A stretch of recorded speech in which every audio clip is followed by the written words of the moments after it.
तो मेरे प्यारे साथियों, आप लोग का बहुत बहुत स्वागत करता हूं आपके अपने यूट्यूब चैनल शिक्षा लो 2.0 पर। तो साथियों, आज हम देखने वाले हैं 9 जनवरी 2024 के हमारे जितने भी नए नए करंट अफेयर्स के प्रश्न बने हैं, जो प्रश्न हमारे एग्जाम के लिए महत्वपूर्ण होने वाले हैं, उन सभी के ऊपर हम वीडियो में डिस्कशन करने वाले हैं। साथियों, वीडियो को आपको पूरा देखना है, ठीक है साथियों।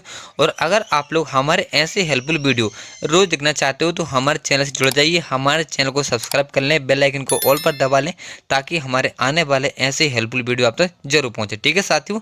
चलिए बढ़ते हैं आगे प्रश्नों की ओर। तो साथियों, आपका पहला प्रश्न होने वाला है, हाल ही में पृथ्वी का घूर्णन दिवस कब मनाया गया है? तो साथियों, अभी हमने पृथ्वी का घूर्णन दिवस 8 जनवरी को मनाया है। ऑप्शन आपका तीसरा वाला करेक्ट आंसर रहेगा, ये आपको याद रखना है, ठीक है साथियों। तो प्रत्येक वर्ष पृथ्वी का घूर्णन दिवस 8 जनवरी को मनाया जाता है और इस वर्ष यह विशेष दिन सोमवार को है। यह अपने धुरी पर पृथ्वी के घूमने की महत्वपूर्ण खोज को पहचानने के लिए समर्पित दिन है। प्रत्येक वर्ष पृथ्वी का घूर्णन दिवस 8 जनवरी को मनाया जाता है और इस वर्ष यह विशेष दिन का सोमवार को है, ठीक है साथियों। चलिए आगे बढ़ते हैं साथियों दूसरे प्रश्न पर। साथियों, अगर आप लोगों को हमारे प्रश्न से रिलेटेड किसी प्रकार का डाउट रहता है तो आप हमारे कमेंट बॉक्स में कमेंट कर सकते हैं साथियों, ठीक है। चलिए आगे बढ़ते हैं साथियों दूसरे प्रश्न की ओर। ये रहा साथियों आपका दूसरा प्रश्न, हाल ही में किस देश की आवामी लीग ने 5वीं बार संसदीय चुनाव जीता है? तो साथियों, अभी हमारे जो कि बांग्लादेश ने आवामी लीग ने 5वीं बार संसदीय चुनाव जीता है साथियों। ऑप्शन आपका तीसरा वाला करेक्ट आंसर रहेगा, ये आपको याद रखना है, ठीक है साथियों। तो बांग्लादेश में एक बार फिर से शेख हसीना प्रधानमंत्री बनने जा रही हैं। रविवार को हुए आम चुनाव में उनकी पार्टी आवामी लीग ने 300 में से 2/3 से अधिक सीटें जीत ली हैं। शेख हसीना 5वीं बार प्रधानमंत्री बनेगी, वह 2009 से ही प्रधानमंत्री के पद पर हैं, ठीक है साथियों। चलिए बढ़ते हैं तीसरे प्रश्न की ओर फटाफट बिना देरी किए हुए। ये रहा साथियों आपका तीसरा प्रश्न, हाल ही में टाटा टावर ने किस राज्य में 70,000 करोड़ रुपए के निवेश की घोषणा की है? तो साथियों, अभी हमारे जो कि तमिलनाडु के टाटा टावर ने 70,000 करोड़ रुपए के निवेश की घोषणा की है साथियों। ऑप्शन आपका दूसरा 12 राइट आंसर हो जाएगा, ये आपको याद रखना है, ठीक है साथियों। तो हाल ही में टाटा टावर ने तमिलनाडु राज्य में 70,000 करोड़ रुपए के निवेश की घोषणा की है। हाल ही में मध्य प्रदेश राज्य के मुख्यमंत्री डॉक्टर मोहन यादव ने देश की पहले स्वास्थ्य और स्वच्छ फूड स्ट्रीट प्रसादम का उद्घाटन किया है, ठीक है साथियों। चलिए बढ़ते हैं अब चौथे प्रश्न की ओर साथियों। किसी को डाउट रहता है तो कमेंट बॉक्स में पूछ सकते हैं, ठीक है साथियों। हमारा चौथा प्रश्न होने वाला है, हाल ही में कौन अडानी पोर्ट्स और विशेष आर्थिक क्षेत्र के सीईओ के रूप में नियुक्त हुए हैं? तो साथियों, अभी हमारे जो कि अश्विनी गुप्ता जी अडानी पोर्टल और विशेष आर्थिक क्षेत्र के सीईओ के रूप में नियुक्त हुए हैं साथियों। ऑप्शन आपका तीसरा वाला करेक्ट आंसर रहेगा, ये आपको याद रखना है, ठीक है साथियों।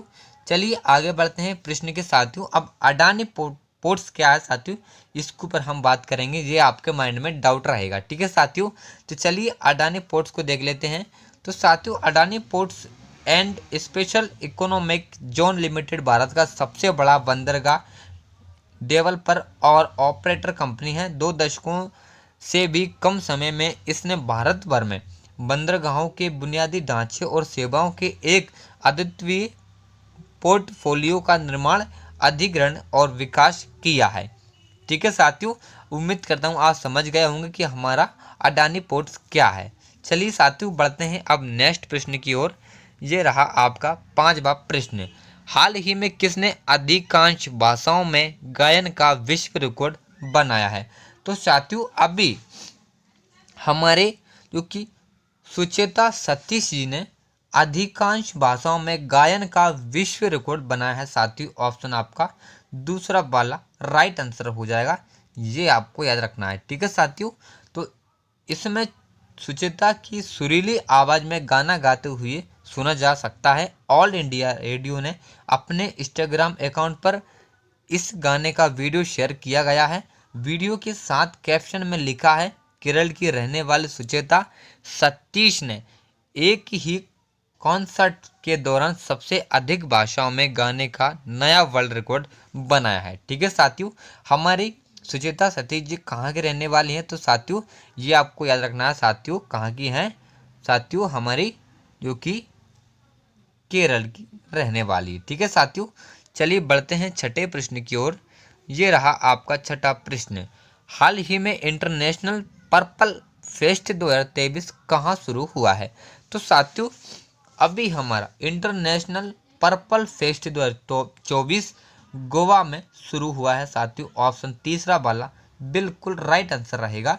तो साथियों इंटरनेशनल पर्पल फेस्टिवल गोवा 2024 दिव्यांगों के लिए आशा और समावेशिता का पुंज गोवा के पणजी में कहाँ हो साथियों? गोवा के पणजी में डीवी ग्राउंड में आज दिव्यांगों के सशक्तिकरण के लिए 6 दिवसीय पर्पल महोत्सव का आरंभ हुआ है।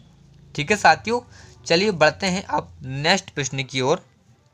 ये रहा आपका सातवां प्रश्न।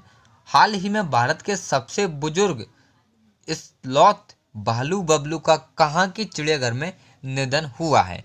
तो साथियों अभी हमारे भारत के सबसे बुजुर्ग स्लॉथ बालू बबलू का निधन हमारे जो कि भोपाल के चिड़ियाघर में हुआ है साथियों। ऑप्शन तीसरा वाला राइट आंसर रहेगा साथियों। इन प्रश्नों को साथियों आपको ध्यान रखना है साथियों, इसी प्रकार के हमारे प्रश्न एग्जाम पूछे जाते हैं। ठीक है, चलिए बढ़ते हैं आठवें प्रश्न की ओर। तो साथियों आठवां प्रश्न होने वाला है हमारा, हाल ही में किसने इंडस फ्रूट 2024 प्रदर्शनी का उद्घाटन किया है? तो साथियों अभी हमारे इंडस फ्रूट 2024 प्रदर्शनी का उद्घाटन साथियों हमारे पीयूष गोयल जी ने किया है। ऑप्शन दूसरा वाला राइट आंसर रहेगा, ये आपको याद रखना है। ठीक है, चलिए आगे बढ़ते हैं साथियों। तो साथियों ये रहा आपका नवां प्रश्न। हाल ही में किसने अपनी आत्मकथा 4 स्टार्स ऑफ डेस्टिनी लिखी है?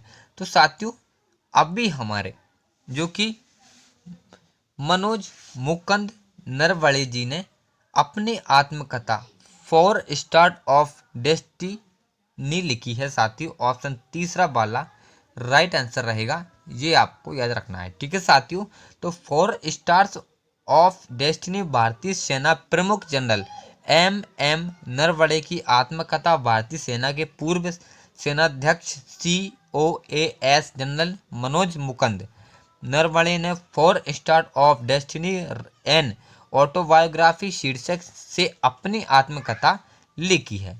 ठीक है साथियों, चलिए बढ़ते हैं अब 10वें प्रश्न की ओर। ये रहा साथियों आपका 10वां प्रश्न। हाल ही में एशियाई ओलंपिक क्वालिफायर में पुरुषों की 10 मीटर एयर पिस्टल स्पर्धा में किसने स्वर्ण पदक जीता है? तो साथियों अभी एशियाई ओलंपिक क्वालिफायर में पुरुषों की 10 मीटर एयर पिस्टल स्पर्धा में हमारे अपने देश भारत ने स्वर्ण पदक जीता है साथियों। ऑप्शन दूसरा वाला करेक्ट आंसर रहेगा, ये आपको याद रखना है। ठीक है साथियों, तो आज हमारे वीडियो यहीं पर समाप्त होती है साथियों। हमारे बस ओनली ये 10 प्रश्न मैं आपको बताए हैं, यही प्रश्न हमारे महत्वपूर्ण होने वाले हैं साथियों। ठीक है, तो आपको हमारी वीडियो अगर अच्छी लगी हो तो एक लाइक कर देना, चैनल पर नए हो तो सब्सक्राइब कर लेना और कमेंट बॉक्स में कमेंट कर देना अपने डाउट क्लियर करने के लिए। ठीक है साथियों, चलिए कल मिलते हैं करंट अफेयर वीडियो से, तब तक के टेक केयर, बाय बाय, जय हिंद जय भारत।